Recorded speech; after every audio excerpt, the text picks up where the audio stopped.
Historias de mullers.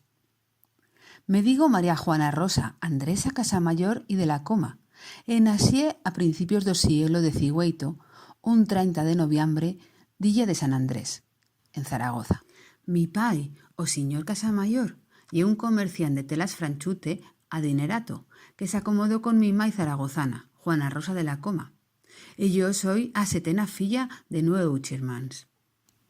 Pasé a mi nineza en una buena casa en la carrera do Pilar, dende dos míos xirmans y yo, de zaga das finestras, vellébanos o trachinar de piqués, escultós, cantés que construyiban con ras mía e a dedicación a Basílica do Pilar. Mis pais quereban que os suyos fillos teniesen una buena educación.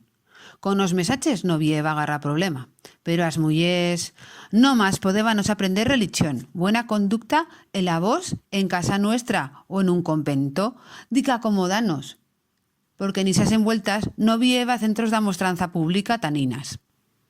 Yo tenía muita suarte porque mi pai me quereba muitismo e me dixo tener un maestro escolapio que me mostró como un hombre. Con 17 añadas escribí 2 libros. O más conocido dos ye o tirocinio aritmético.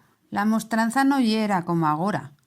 E a chen no conoceba as reglas aritméticas básicas. No sabeban sumar, no sabeban restar, no sabeban multiplicar y tampoco no dividir. Amás, no existiba o sistema métrico decimal vieva muitismas unidades de mida, pesos e monedas.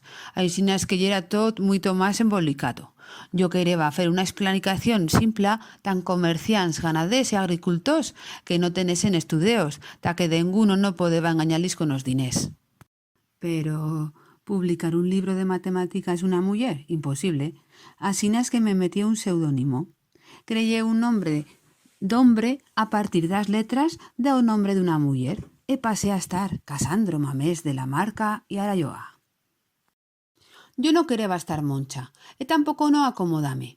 Quereba treballar y estar independiente como un hombre, encara que no tenébanos as mismas oportunidades. Pero con todo e con ixo, plegué a estar una das primeras maestras en una escuela pública de ninas en Zaragoza.